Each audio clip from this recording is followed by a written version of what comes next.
Hello everyone. The topic for the day is human resource audit. Audit, as we reckon, most of us assign audit or align audit with financial audits, or at best case scenario would be an inventory audit. Now, what is audit? It is basically comparing your actuals vis-a-vis standards. So, in terms of actual receivables and what is available to us in terms of inventory, and probably about keeping a track of the flow of money in terms of finances concerned. So allow us and let us explore what is exactly human resource audit.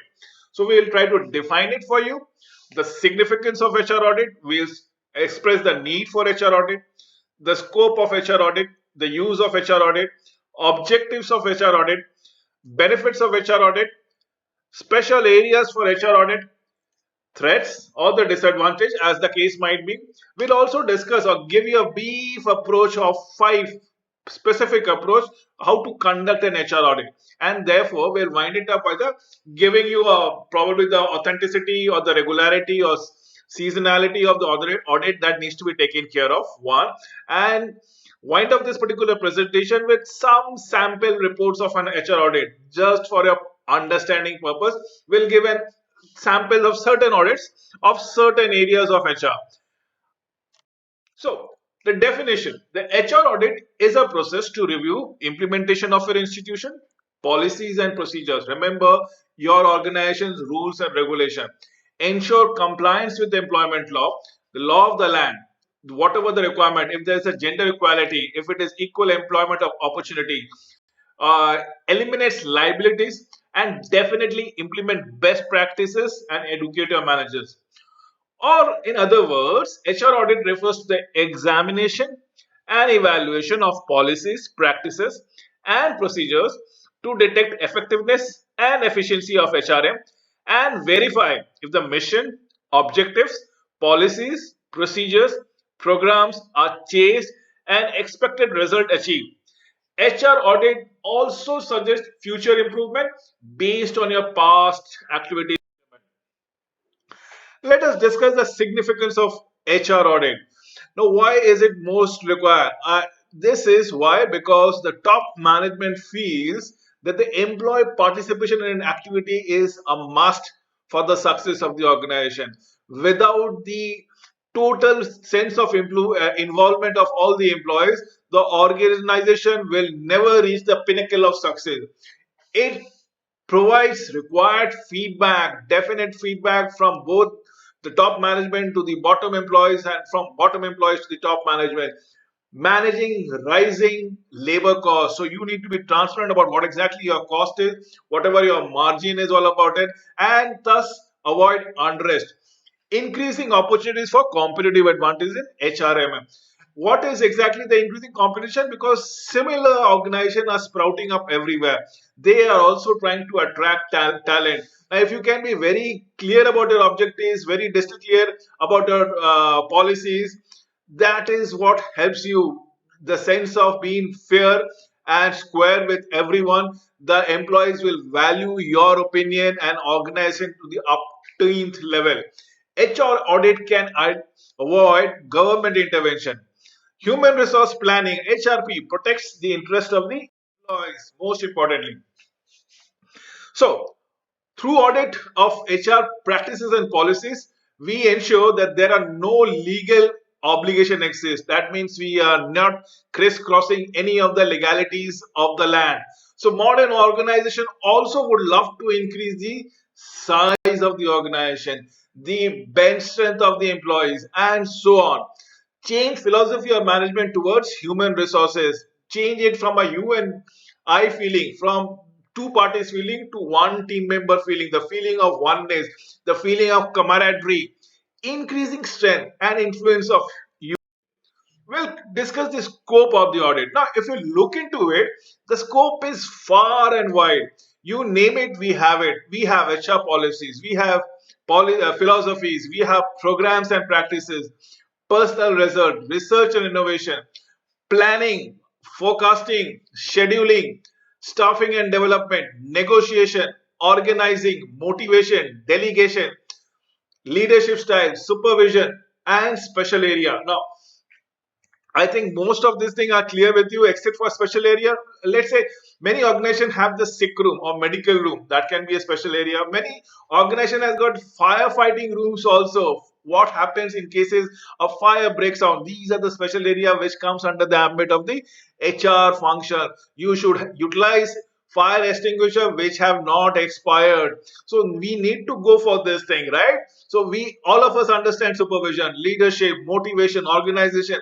Probably a special area is one of the arena which required a little bit of highlighting, which I've done so for your understanding. Medical room, firefighting room, anything that is required would have come under special area, under the ambit of human resource department. So, utilization of HR audit. The basic purpose of the audit is to find what? What is how things are going on, how things are moving, what are the various units functioning, and how are they doing it, faring it well? Are they working properly or are they working below par? We need to find it out. How they meet policies and guidelines pre-agreed upon to assist rest of the organization locating gaps. Mind you, if there is a discrepancy between actuals and standards, you find up landing up into a gaps.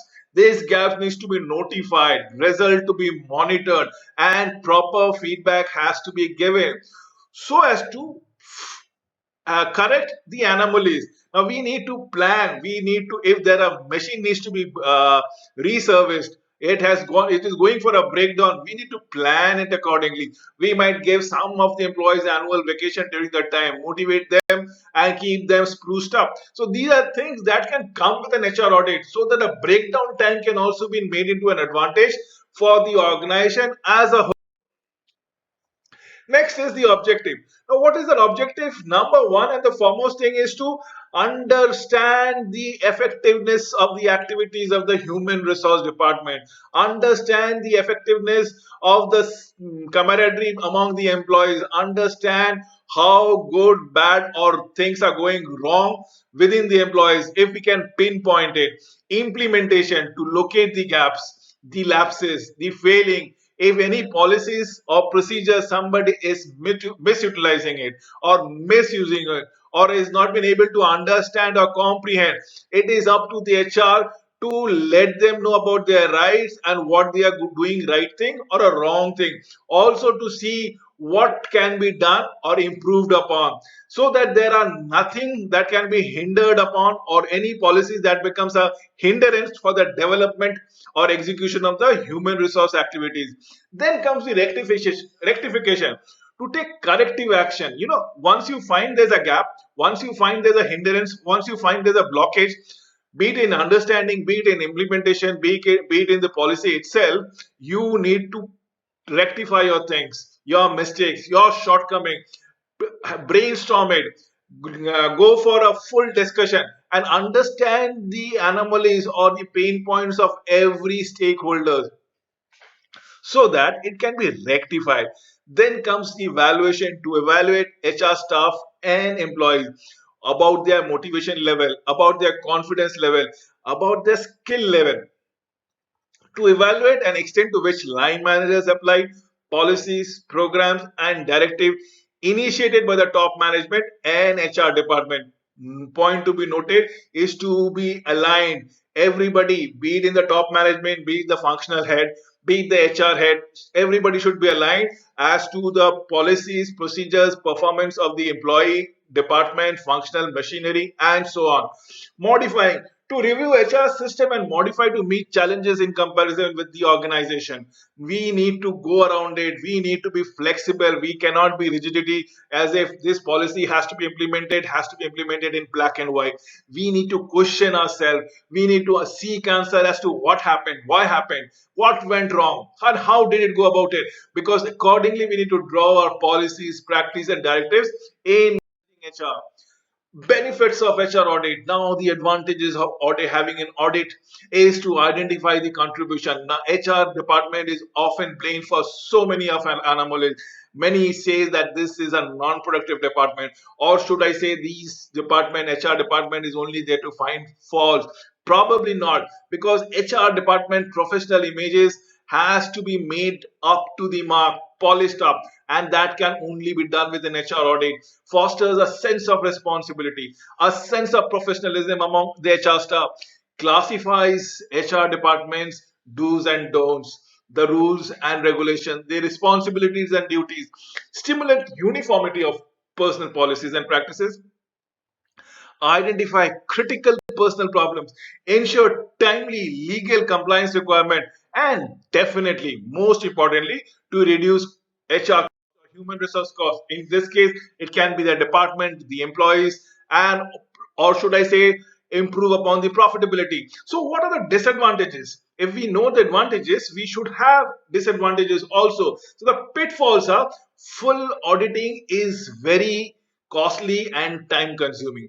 Please understand, if you are going to do for full auditing, at times it becomes a hindrance during the operation of the organization, may not be as objective or as impartial as desired. Why? Because it's a human element that creeps in.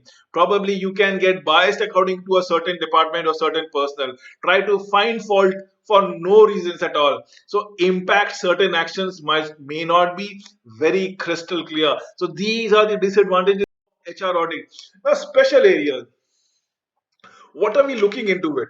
We can talk about the audit of HR functions, audit of the compliance of the managers. Now, basic audit HR would be is all about the employee turnovers. Now, this is absenteeism, safety records, attitude surveys, and attitude surveys altogether. Now, what do we mean by safety records? Safety record tells you about if there are any occupational safety or hazard analysis been done, which is known as OSHA. We talk about absenteeism. People are leaving the jobs or people are not moving on to the jobs. They are not turning up into their offices as often as required. Employee turnover. People who are sticking with the organization or they are leaving the organization within 6 months of their joining. Are there people leaving? The longevity of the employees are not to be turned off. The average tenure of a person is less than 3 years. Please remember, the average tenure is also a measurement for this thing. Audit of the corporate strategy. Now, what do about corporate strategy? What kind of strength the strategy brings in? Audit and HR resource research. This is all about HR functions that we involves all activities of HR functions from HRBP to IR major or industrial relations major areas, planning, forecasting, staffing, development, organizing, motivation and commitment, administration, research and innovation. Now these are the things that needs to be audited. If we can go around it, nothing like it. So we need to forecast our jobs, we need to schedule it, we have the staffing and the development plans, the organizing, motivation and commitment, the motivation level of the employees, be it the genuine employees who are in the shop floors or be it the official employees who are working on their desk. So we need to go around it. We need to understand who is enjoying the crux or probably the requirement of the organization, who is committing more, who is being more productive towards the functionality of the organization. So, as an auditor role, determine objective of the activity, identify who is responsible. Remember, I said who is responsible for this person. Make people accountable. That is the crux of auditing. Review the performances.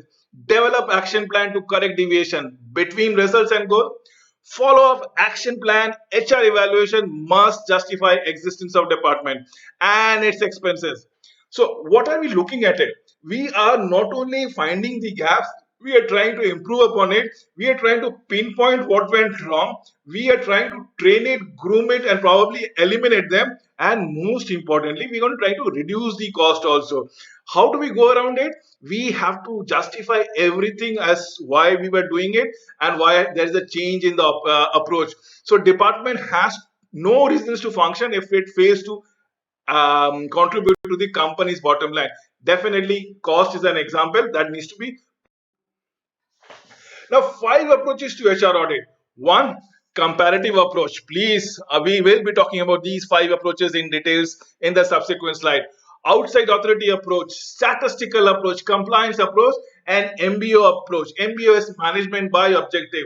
Again, I repeat, comparative approach, outside authority approach, the consultant approach, the statistical approach, the Six Sigma approach, the compliance approach, the law of the land approach, and MBO approach is the management by objective. So, what is comparative approach? Now, the auditors can identify another company, a different company, not your company, remember, as a model, result of their organization compared with those model compares. So, your company's performance vis-a-vis the model company's performance. Now, what is a model company? Essentially, a company which is doing good, but is of the same size as your company, is having the same kind of turnover as your company. So how they are doing good? Why is their profitability or margin better? It might be because of cost saving, it might be because of productivity issues. We try to find it out. So it has to be married with identical company. Next would be outside authority approach.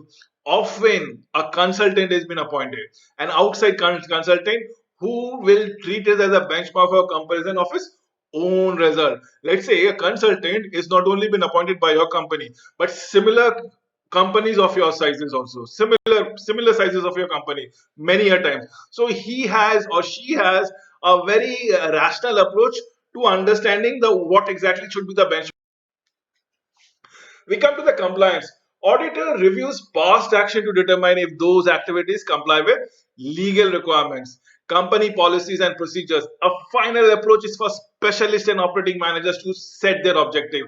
Now they will tell it to you what is the law of the land, if we can follow it up, if we can install it, if we can just follow the guidelines already prescribed.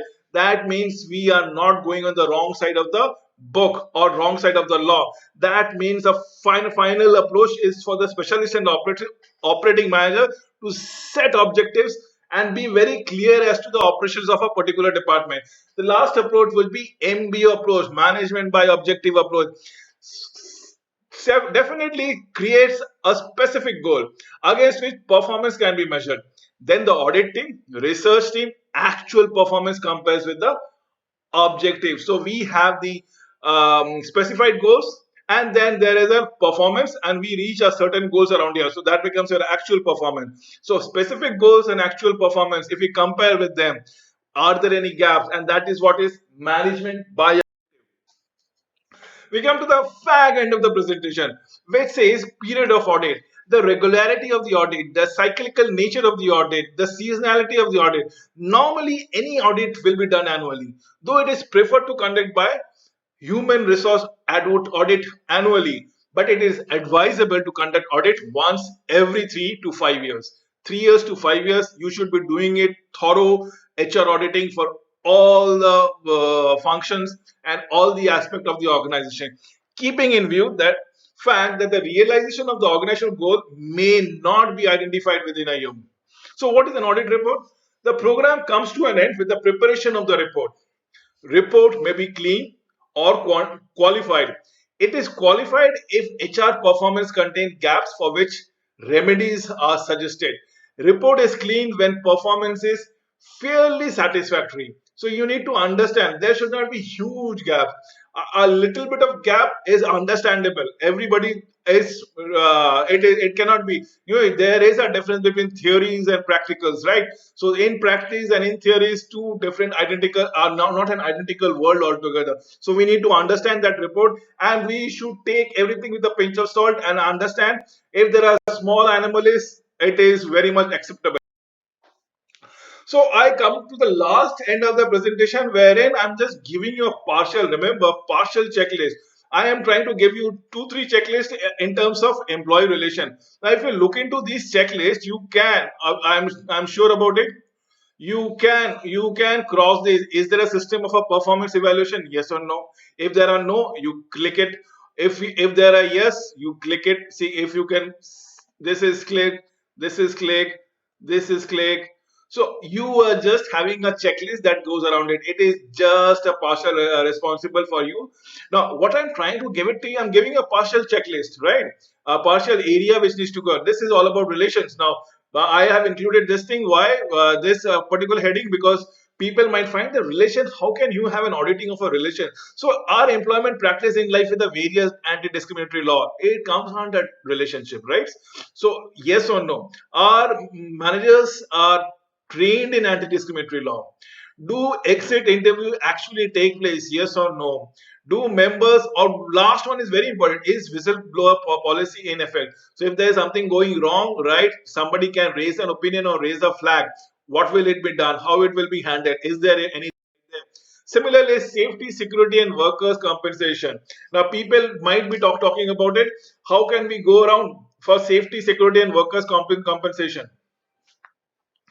So there it is. Are safety hazard being there? Are there fire extinguisher? Are there medical room? Do you have an emergency response plan in case there is a fire? In case there's an earthquake?